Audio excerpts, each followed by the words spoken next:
George Mason University and coordinator of the Western Civilization program at the Smithsonian. He spoke at the Center for Equal Opportunity in Washington, D.C.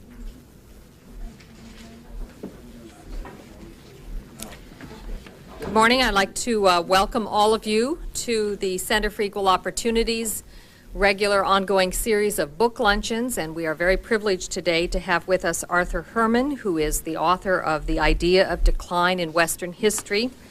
Professor Herman is professor of history at George Mason University. He is also the coordinator of the Western Civilization program at the Smithsonian Institution.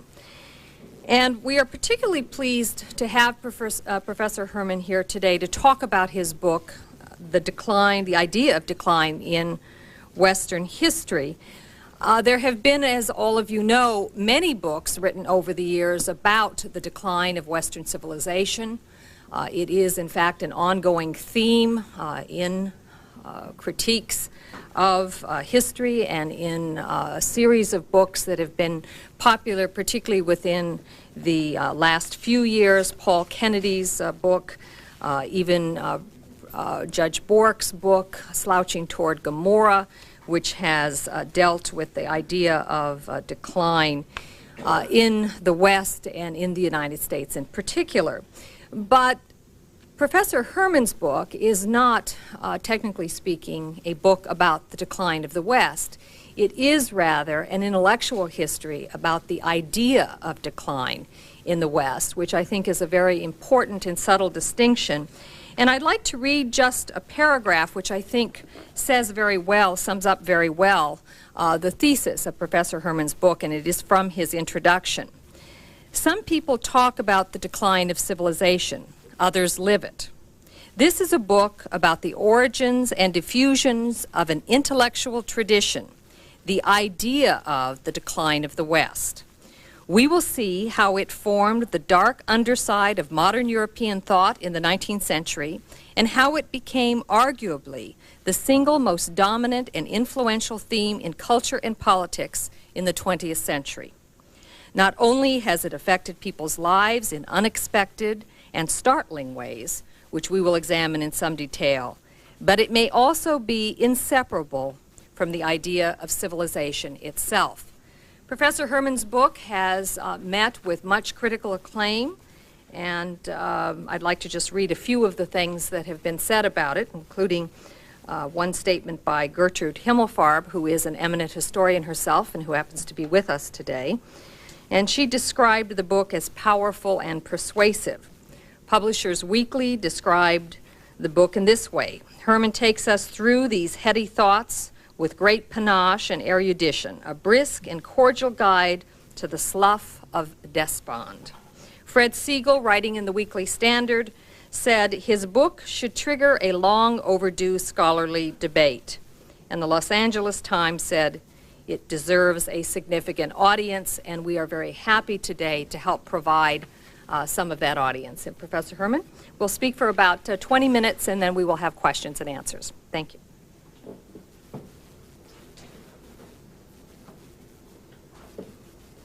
Well, I want to tell you that it's a real pleasure to be here.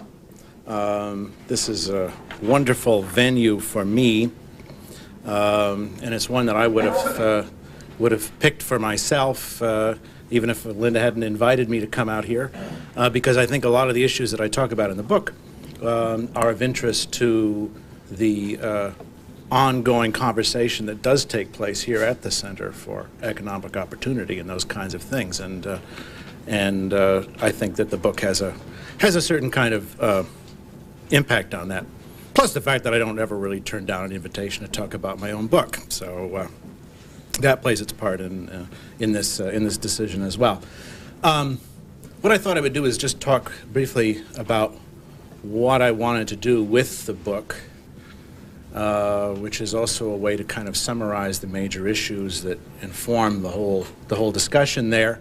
But I thought what I would also do is talk about some things, some themes of it, and issues that are of interest to the kinds of questions, and again, the kind of conversation about the role of multiculturalism, the role of different and often conflicting ethnic identities in in the shaping of American civilization and whatever happens with it from this point on. And basically what I wanted to do with the book was to try and explain how an idea, a way of talking about history, a way of talking about change, about the fate of societies and of civilizations, a way of talking that centered those discussions in terms of inevitable decline and degeneration, to show how this way of talking first came into being, how it originated, and then also to talk about how it has come to permeate so many aspects of modern culture, turning up in all kinds of surprising and unusual places, from the modernism of the early 20th century all the way through onto figures like bizarre figures like the Unabomber and Vice President Albert Gore, which I talk about in detail in the book. This is and this way of talking, what I try to show in the book is that this way of talking is reflected not just in the kind of pessimism, its notions of decline, not just in the kind of pessimism that opinion surveys always manage to pick up from the American public, in which every time they're asked, about 60% or 70% of citizens believe that the country is on the wrong track, and that they always seem to feel this, regardless of what that track might be, that this just seems to be a natural reaction to where, in a sense, America seems to be going. But I also tried to show how this idea, this way of talking, this idea of decline, really underpins the movement of various radical discontents in this country. Whether you're talking about radical environmentalism, whether you're talking about the postmodernism that permeates so much of academic life and intellectual discourse that takes place in universities, and the whole series of movements that people usually describe as multiculturalism. And what I wanted to show is that all of these movements really share the same basic assumption, and that is that societies built on Western industrial models are all doomed to destruction, that they all destroy human vitality and creativity, that industrial societies, modern industrial societies, tear apart communities and a kind of natural social wholes that had grown up before industrialization and modern society came into existence here. And that in the end, these modern industrial societies have no values, and that's a key word here throughout the book, and the way in which the notion of values permeates so much of our discussion here, our current cultural debates, is itself in many ways reflective of this idea of decline. That the only thing really that modern industrial societies produce, it's assumed, are material goods, which everyone has too much of that anyway. So that really doesn't serve any purpose. And that, and also these sort of little armies of shallow, self-interested, easily manipulable little automatons who come out of it, what Herbert Marcuse called one-dimensional men, and what Friedrich Nietzsche called the last man, the last men, who would emerge at the end of Western civilization, human beings who were really, in Nietzsche's views, more insects than they were human beings. And then, because of this, then the assumption is that in order to recover some sense of humanity, in order to recover our sense of ourselves, what we have to do then is to turn away from the West and modern Western values, to look for some kind of new dawn, some sort of new order that is going to replace its inevitable collapse, and that we built upon the ruins of that bankrupt and discredited civilization. So that's the overall trajectory of the book. But I also at the same time wanted to show something else, and that is how the first people to become convinced that Western civilization is in decline, and that idea, by the way, starts very early in the 19th century, that these people who saw the West as systematically unraveling itself were not in any kind of way radicals. That it includes people's intellectuals such as Henry Adams in this country, but were instead people who were deeply concerned and perhaps also a little confused conservatives, who were genuinely worried about the direction that their own societies were taking. But that by choosing to explain these changes and the consequences in terms of decline, in terms of degeneration and the other sorts of, this other kinds of gloom and doom forecasts that went with it, that in a sense that they ended up producing this view of the West as systematically destroying itself. These are the people that I talk about as the historical pessimists. And this was a matter of real concern, that the values, the humane, liberal values, and Western Judeo-Christian values that they believed in were coming under attack and were in a sense under a kind of pressure that they couldn't withstand. And that by talking about these changes in this way, what they did, what people like Henry Adams did, was to open the door then to more radical solutions to the problem. To those who had plans and agendas springing from this basic assumption that if the modern West is in decline, it's because it deserves to be in decline. That the fruits of it, that the seeds of destruction are there from the very beginning. And that therefore, if we're going to escape from that kind of collapse, what we've really got to do then is to look for for a range of alternatives. These are the people I call the cultural pessimists. And so what I was really trying to do was to show how the historical pessimist arguments then open the door, create a situation in which these more radical solutions suddenly come forward as being more acceptable and becoming the solution. As I say, the basic idea being that the faster the West collapses, then the better for everyone involved.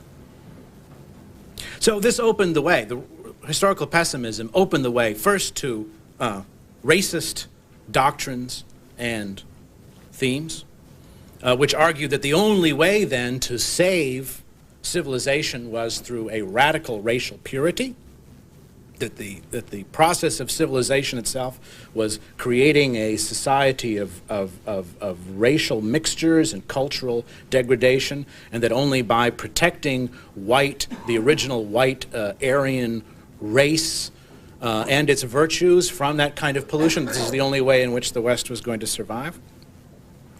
It paved the way for race-based eugenics, with that same sense that the West was facing a crisis at the end of the 19th century of degeneracy thanks to industrial civilization, that therefore what had to be done now was to preserve the race through various kinds of drastic measures, excluding those who are unfit and unable to carry this burden of civilization that the white race had assumed for itself here. And it also opened the door for various radical nationalist movements, which is what happens, of course, in Germany. And in many ways, the Nazis are the first European generation of cultural pessimists, of men raised in a 19th century German intellectual tradition that was permeated by this contempt for bourgeois civilization and its values. And also permeated by this fear that industrial society was going to shatter and disrupt the very precious sources and sacred sources of cultural and creativity that were found in traditional Germany, that these would all be destroyed through industrialization, that therefore, that represent this threat, this direct mortal threat to Germany's own soul. Now that German tradition, that tradition of German historical pessimism, academic, a cultural criticism of the modern West is also important, I think, for understanding our own multiculturalist impulses today. And the reason I say that is that this German tradition comes to this country through a particular and important channel, namely through the intellectual legacy of W.E.B. Du Bois, the man who is, of course, today viewed as the premier African-American philosopher and thinker, but who is also, in a sense, the spiritual godfather of multiculturalism in its various shapes and forms. Now, Du Bois' reputation as being this profound and important figure is one that I'm not going to try and take away from him. It's built on very solid foundations. He was extremely prolific as a journalist and as an author, historian, philosopher, writer of fiction. He was a brilliant writer, brilliant command of prose. He was a devastating critic of prevalent white attitudes regarding race and issues of segregation, which Du Bois watched take place. The development of Jim Crow is something which he watched come into place during his lifetime. But it's also worth bearing in mind, I think, that his own assumptions, the assumptions from which he produced this prodigious body of work and profound study, were the same assumptions as that of other fin de siècle German academic thinkers. And this is really the ground where he comes out of. And I have a whole chapter on him there where I try and point this out in detail. And in many ways, I thought when I wrote it, I remember thinking that this is easily the most important part of the book. Here, this is the one that's going to attract the most attention, stating that this major figure, W.E. Du Bois, is really a kraut, in a sense, of an intellectual German philosopher, and that these are the basis of all his assumptions. And of course, what happened is that the reviewers all didn't pay any attention at all to it. Well, all except the Weekly Standard. Fred Siegel did pick it up and mention it in detail. Du Bois's exposure to German philosophy came during his 2 years of study at the University of Berlin, 1892 through 94. And those years really changed his life. It really had, and he admitted this later on, it really had much more of an impact on his intellectual development than his years as an undergraduate at Harvard. And his work with leading teachers there never really had the kind of transformative impact that coming in contact with the German educational system, but also with the key professors and intellectual movements there, did have. So what was it he learned? What was it he did pick up from it for those years in Germany? Well, first of all, he did pick up this idea that the industrial West is really doomed if it continues to follow this capitalist model of development. These were the ideas of the armchair socialists who supervised his PhD thesis, who's preached this idea of the inevitable need for a socialist state here as a means of correcting this inevitable direction of decline. The rhetoric that they used to talk about the impact of industrialization on workers, of workers reduced to wage slaves, these kinds of terms, the notion of industrialization as slavery, certainly had an impact on Du Bois and his way, and touched deeply on his own understanding of the relationship here between slavery and the West, and really had a big impact on shaping that.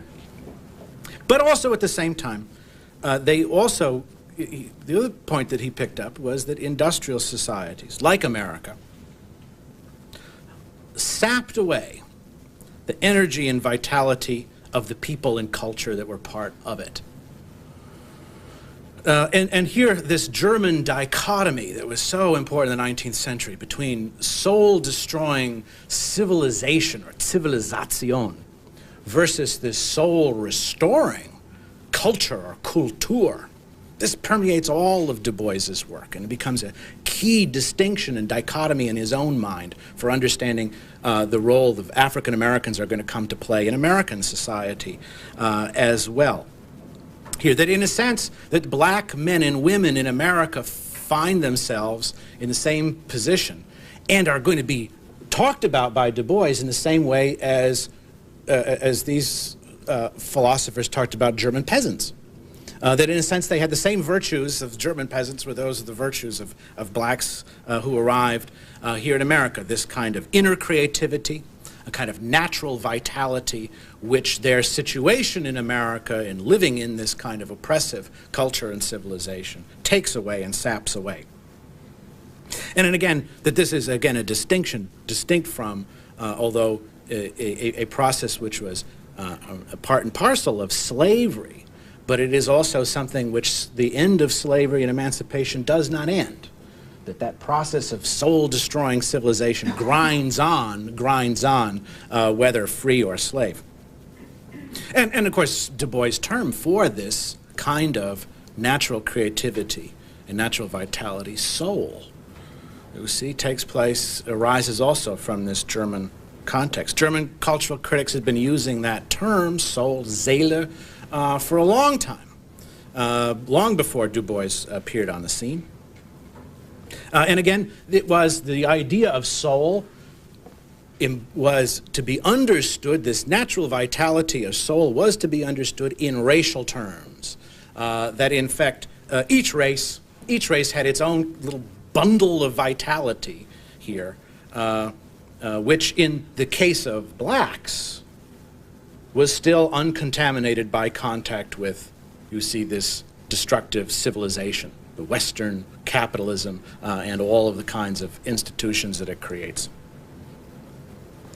So what Du Bois did was to take up these themes and to use them to intervene on the African-American intellectual debates that were raging at the turn of the century, and he really reshapes them at a very, very crucial time. He's going to use those ideas not just to discredit Booker T. Washington's view of how blacks are to assimilate into modern American society. And for Du Bois, the whole notion of assimilation in Washington's terms, and that is of blacks becoming active, willing participants in the free enterprise capitalist system, was for him, this is the last thing in the world you want to do. You don't want to attach yourself to this soul-destroying mechanism at all. You want to break free from it. You want to find alternatives from it. So he uses it first to discredit Booker T. Washington, but he's also going to use it to reject the earlier models of black nationalism, of figures like Alexander Crummell and Henry Turner. These were black nationalists of an earlier generation. They had been passionately committed to black nationalism.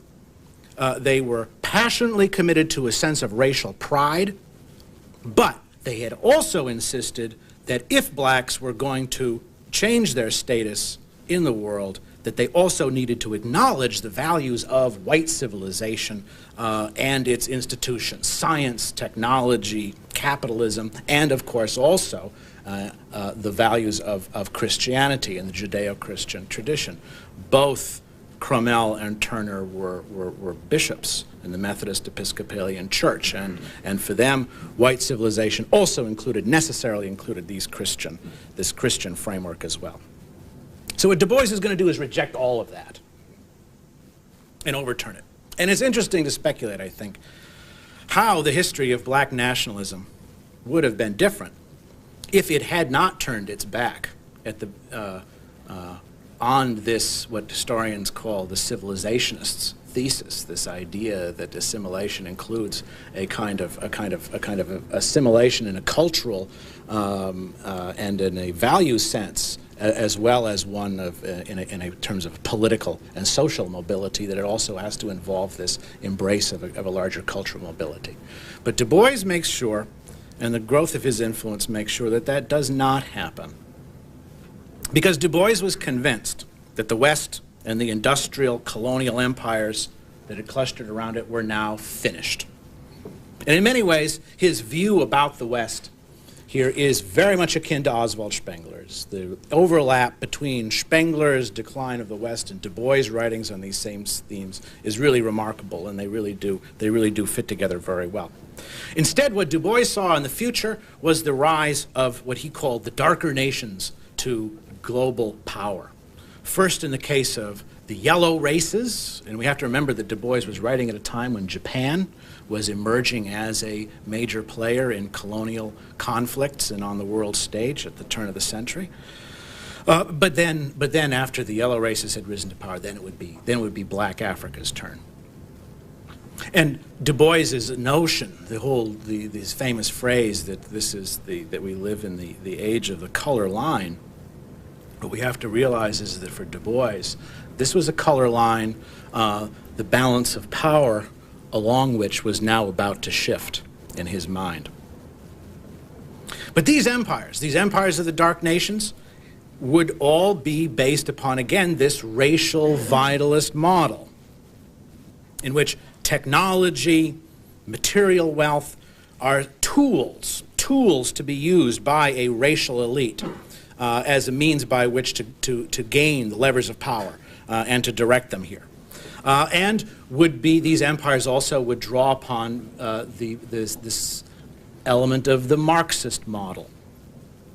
And again, for Du Bois, as for later multiculturalism, Marxism's appeal is simply that it is, in fact, a revolutionary doctrine, that it is anti-capitalist and therefore implicitly anti-Western.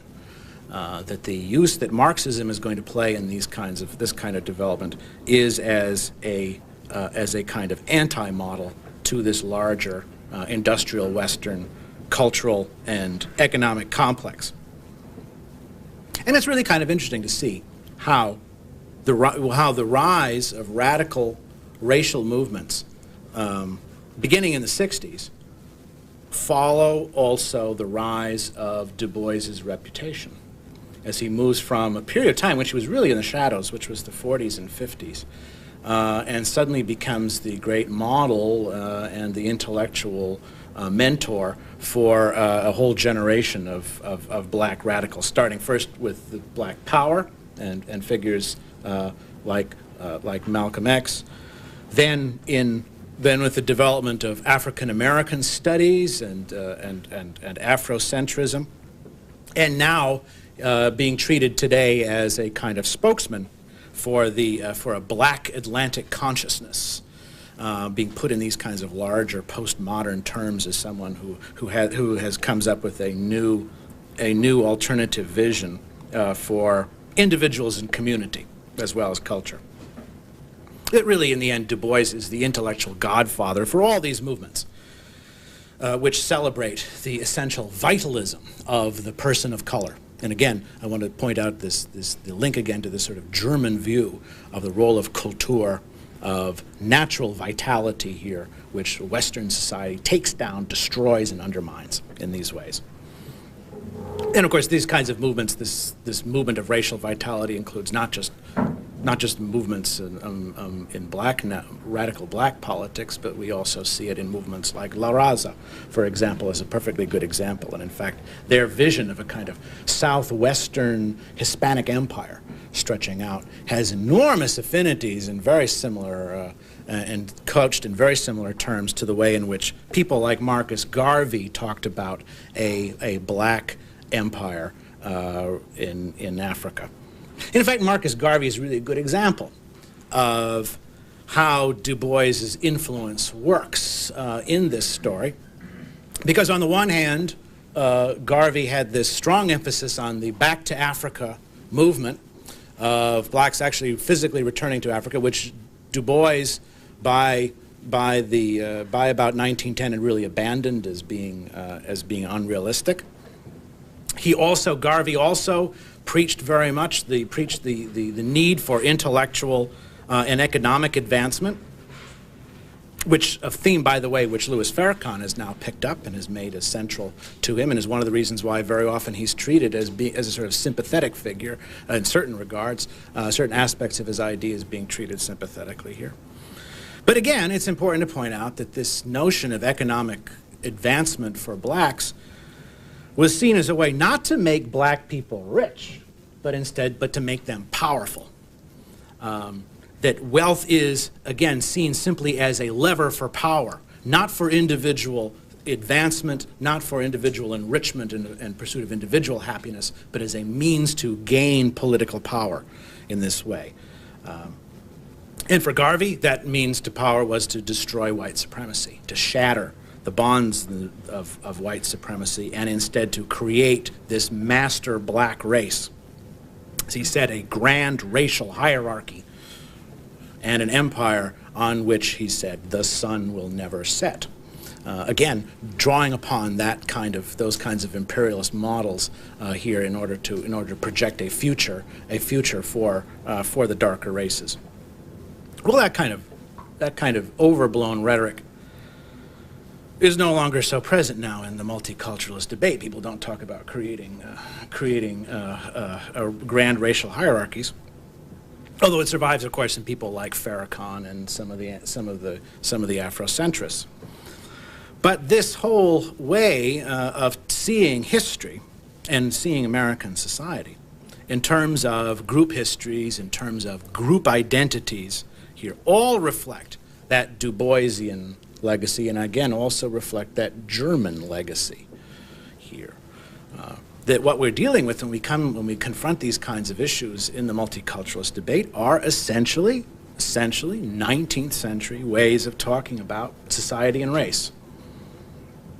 And then if you take that away, if you take away that implicit declinism and the assumptions that underpin it, that the whole multiculturalist empire kind of collapses of its own weight.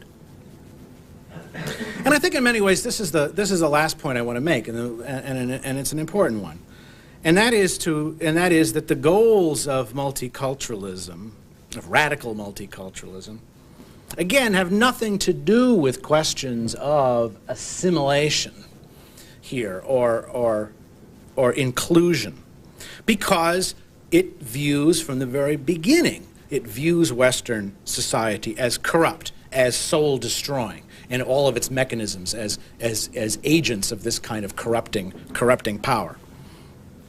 No, the question really for the multiculturalist debate is the question not about assimilation or inclusion, but about power. Of how to construct a patchwork quilt here out of American society in which eventually, and because inevitably, white bourgeois capitalism, the pieces that it contributes here are going to eventually unravel and disappear. That in a sense that multiculturalism can take the offensive and have confidence in its goals, because in the end it's going to win. You see, in the end, as Du Bois had asserted, that the future of humanity, you see, belongs to the people of color, and that out of that will come the emergence then of a new kind of civilization when the West and its various apparatuses for control have disappeared.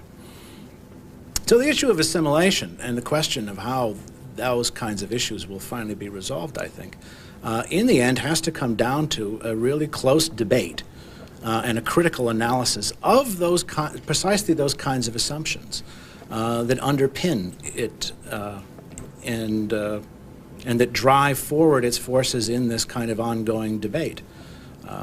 And that is its assumptions about the West, its assumptions about the direction of history, and its assumptions about the very nature of civil society.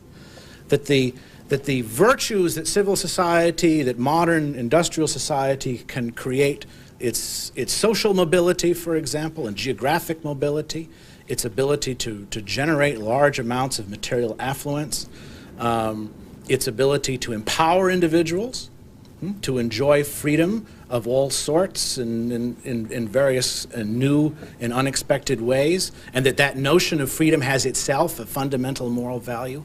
All of these are virtues which are from the beginning screened out from this kind of debate.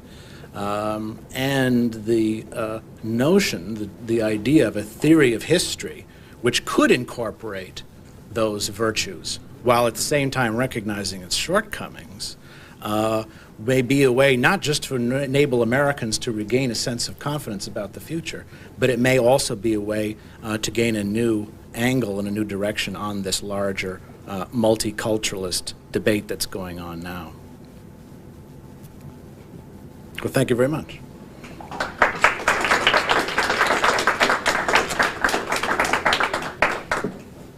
The usual order now is to open the floor up to questions, and I will let Professor Herman recognize you, but I would ask those of you who want to ask questions to please identify yourselves.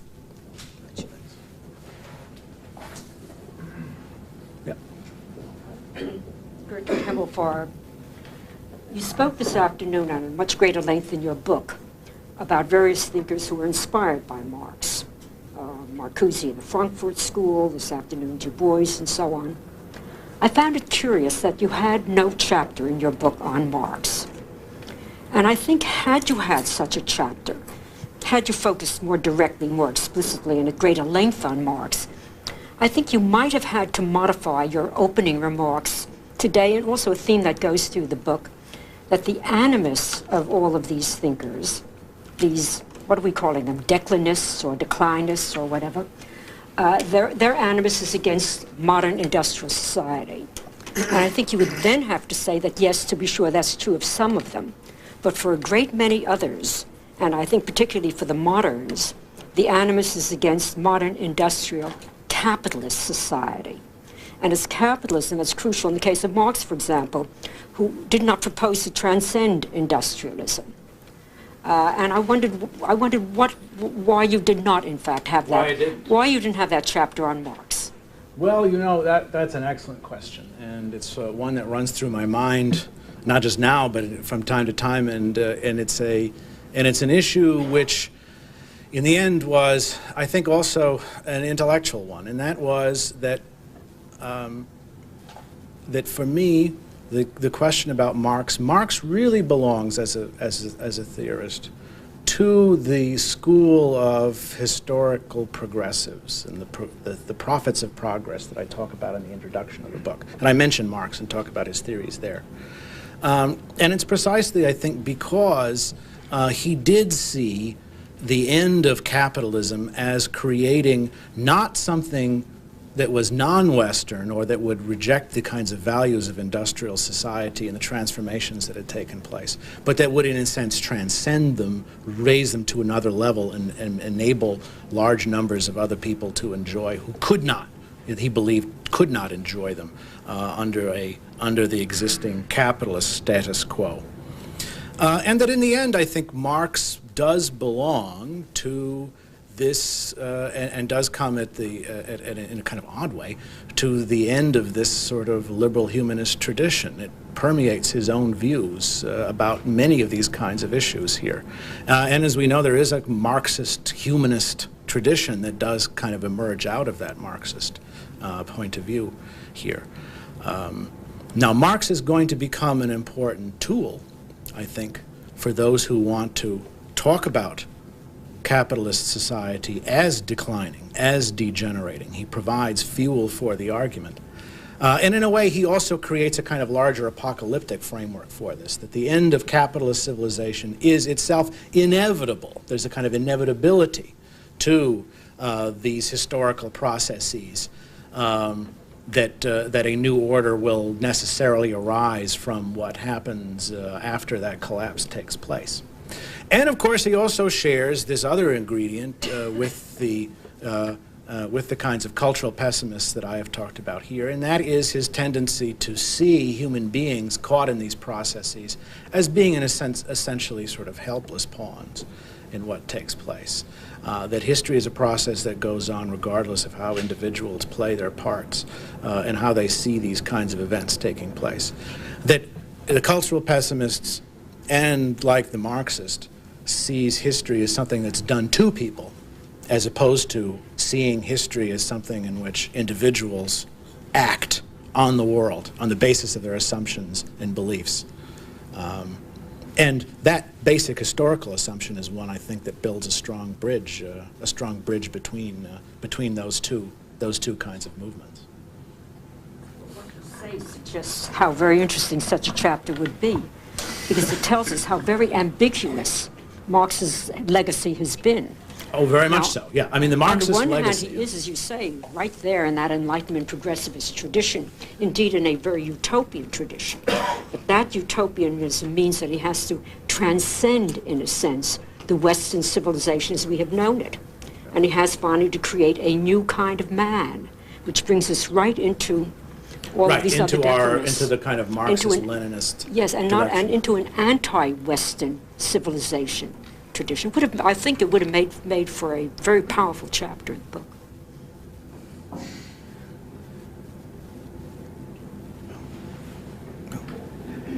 Roger Clegg. I'm with the National Legal Center for the Public Interest. If you're born in an airplane and you live your life in an airplane, you're going to be very interested in theories of crashes. It's just the nature of human beings. That's right. And I think here in the West, we're conscious of the fact that we are part of a civilization that has been enormously successful. And we look back in the past and we see that there have been crashes. It's not an unheard of thing. There have been lots of empires over the centuries that have crashed. And I wonder to what extent in other civilizations, non-Western civilizations, there have been comparable theories of decline. Is, as I'm suggesting, a theory of decline sort of part of human nature and an inevitable part of being in a civilization where you can see that, well, we've gone up, what goes up must come down, and there are a variety of ways which we might come down. And so you have different intellectuals speculating on how this part of our civilization or other is inevitably doomed to collapse. And sometimes they're right and sometimes they're wrong. Yeah. I mean, I don't know if it's necessarily natural to the human species, but it does seem to be something that appears in almost every sophisticated culture or civilization. That sense, and I talk about this in the introduction in some detail, that sense that with the way things our forebears did it, were a lot better, and that they were just a lot more better equipped than we are and really superior in all these other kinds of things, and that we've sort of watched this sort of ongoing decay about it. Part of it may be simply just the way in which human beings, I think, experience change in themselves as human beings. As you lose certain kinds of physical powers as time goes on, there is this sort of sense that that the way one had lived before was with those kinds of powers to be able to do things that you can't anymore requires a certain kind of allure to it.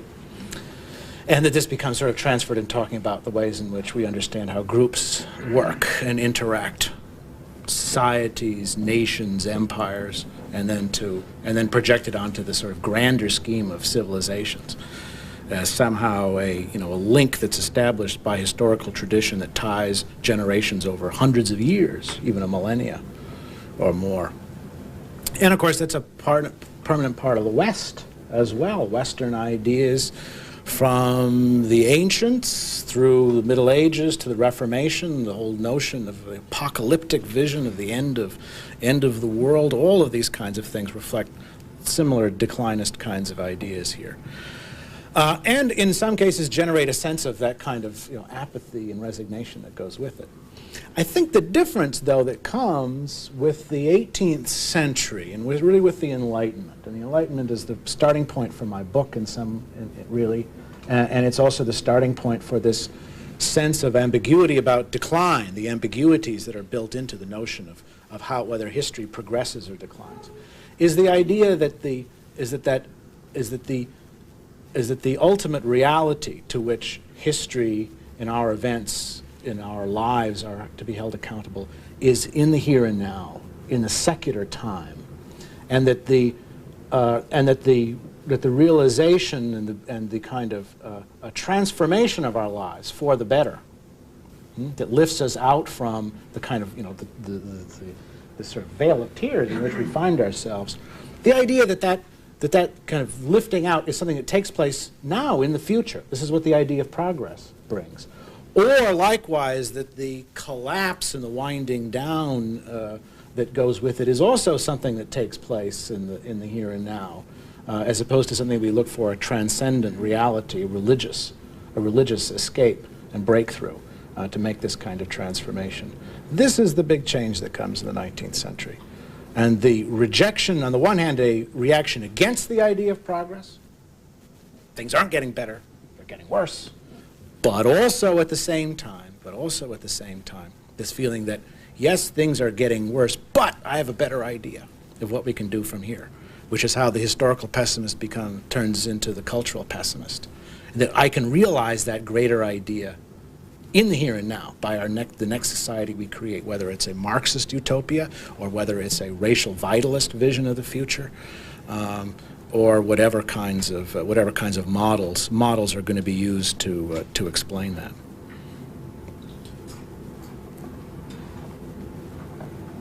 Yeah, go ahead. Then I'll come around here. Myself? Yeah. I'm Max Green. Is there some common reason or reasons why some groups latch on to this idea of decline and others don't? Well, that's an important question, I guess. Certain groups or certain individuals, in any case. Certainly from the point of view of people like Henry Adams in this country and people like Jakob Burckhardt in Europe in the 19th century, these were people for whom the big sweeping changes of the 19th century really gave them a sense of displacement, that the world had really changed in ways where the world around them had really become foreign to them. I mean, all these people suddenly surfacing from the kind of lower orders that they had never seen before, the sort of enormous increase and sudden appearance of this sort of capitalist wealth of a sort that they had not recognized or seen before. And certainly that sense of being displaced in one's own society and the context in which one finds itself makes it easier to latch onto explanations or rationalizations as to why this is taking place. But at the same time, of course, the whole point is that there's a kind of paradox here. Because on the one hand, you are interpreting the changes in experiences that you're going through, and they have an impact on shaping your view of the society in which you live. But at the same time, of course, the ways in which you interpret those things depend on the assumptions you bring to it from the very beginning here. And from my point of view, from the point of view of what I'm talking about as far as modern culture go, how modern culture functions and is permeated by these declinist notions, is that this is, in a sense, there becomes a process of a kind of intellectual trickle-down effect here, of a kind of cultural conditioning in which the terms of debate and the ways in which we understand these issues are being constantly framed along those either historical pessimist assumptions or cultural pessimist assumptions. So no, I don't think there's some kind of natural mechanism that explains it, because you can have displaced people in a society. Take immigrants to this country at the turn of the century, who don't at all have that sense that the society in which they're engaged in is in inevitable decline and in decrepitude. Quite the opposite. There is, in a sense, instead there's an enormous influx of energy and engagement with that society that comes with it. So I don't know if there's any particular mechanism that's at work here that brings people to it, that brings people to this notion of decline. But certainly you can see, I think, and I try and lay out in the books what the consequences can be. Yeah. John Fonte, Alexis de Tocqueville Institution. I have two related questions. How would you fit something, say, like Robert Bork's slouching toward Gomorrah in your taxonomy? He's more or less a cultural declinist, but he suggests returning to the principles. It's a Jeremiah, returning to the principles of the West rather than rejecting them at the West. Connected to the second question is, to what extent is multiculturalism not about race or culture, but about ideology, in the sense an ideology of Western progressives, an instrument of Western progressives to essentially balkanize into ethnic groups, peoples, and then in a sense what's needed then, of course, is a centralization, a new elite, a new class that essentially rules the roost, and some form of utopianism as discussed. To what extent is this valid? That's an interesting point. Bork's book, I'm not going to talk about Bork's book. That's first of all. I am going to say simply this, and that when talking about these kinds of issues, conservatives always have to be careful. And that is that when you start to use that vocabulary of declinism and start bringing in these kinds of images and metaphors and begin to talk about society and its institutions in these sorts of terms, that you do lend yourself vulnerable to various other kinds of more radical solutions and proposed directions for those institutions here. And that in many ways the same thing happened with Paul Kennedy's book. too, on the decline and fall of the great powers, that when you start talking about American society in terms of these decline, that the only people you really in the end make happy are the people who are looking forward to that decline and to that end. Which is not to say there's nothing to worry about. That's not to say that Bork may not have valid points about certain kinds of things, that there are things to worry about and to be concerned about and to take action towards it. But I think that in some regards, that attitude, and we've seen it happen in the 19th century, that attitude of historical pessimism does create an environment in which these cultural pessimist solutions begin to move to the fore. As for your other question with regard to whether multiculturalism is not in fact a kind of statist, a kind of hidden statism that's at work here on the part of Western progressives, I suppose there's an ingredient to that. That there is this kind of danger that where multiculturalism will lead us is to a situation that you get in something like the Ottoman Empire with the Milas system, in which you've got religious and ethnic minorities who are led by form a community, a ghettoized community, headed by certain accepted leaders who are able to deal and serve as power brokers with the centralized power holders. And then what you get is this close relationship then in which the centralized power distributes favors to various of these ethnic groups in exchange for obedience to the laws. There is, I suppose, some danger that is what's at work, and there may be some people who are aware of what's taking place here. But how multiculturalism itself views the West, and how the figures who are engaged in this kind of discussion is really the issue that I find interesting and that I've been trying to address here too. Richard Grenier. I went to school in France. I don't want to inflict this on you.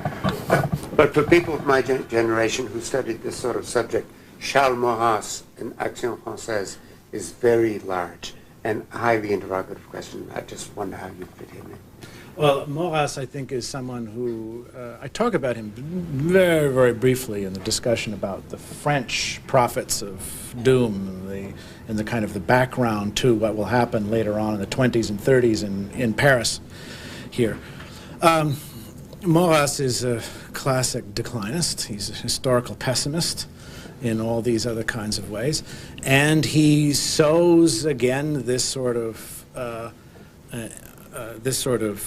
pessimism, a kind of undermining of self-confidence in the French Republic, or even in the possibility of his own political program coming into existence here. There's no way in which the French monarchy could come into the French monarchy that could come into existence would be one that Maurras would not have recognized and would have refused to, and he would have turned to some other kind of political system instead. But that kind of, that sort of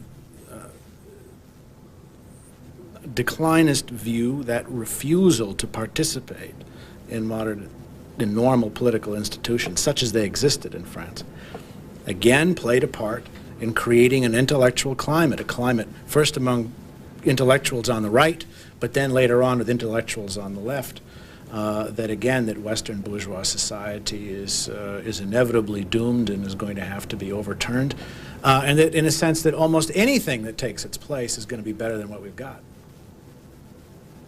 One last question. One last? Yeah. I'm just curious, I feel like you haven't really explained why this time it's so different, because I mean the Greeks weren't terribly, Socrates and Plato, when they viciously criticized their own societies, didn't necessarily believe in sort of an otherworldly recompense for what happens here, which is what you say changed in the 18th century. So I just feel like I don't really understand what has changed so much that we would have a sort of vicious turning on our own society. I mean, how does the one explain the other? Oh, in terms of the vicious turning, well, that could be. That's a slightly different point. What I think. Let me try again and try and explain it. Pessimism you talk about seems like sort of a vicious view of Russian society. This is terrible, and we should replace it, as opposed to a sort of depression that something we like is gone wrong. That's right. But don't forget, the cultural pessimist is at the end. He is building upon an historical pessimist argument, namely that the West is winding down. But the cultural pessimist is saying there's something that lies beyond that. Not lies beyond in terms of a transcendent reality, which is where you see they would differ from, let's say, a Christian or a Judeo-Christian tradition or a Plato or a Socrates view. And that is that, you know, the world is the way it is. That's all there is to it. And if you are looking for a happiness, if you are looking for a virtue, you have to move outside of that. But the cultural pessimist is saying, no, don't do that. That's a lost cause anyway. It's an illusion. Instead, that lost virtue, that sense of lost morality and lost values, can be recovered in the here and now, you see, through secular historical processes and through political processes. And that's the key difference, is that the cultural pessimist is building on the historical, on this idea of decline, but he's creating a new progressive vision to emerge out of it, a new progressive version that's going to become, but which, you see, has to detach itself entirely from the moribund predecessor, the moribund prototype.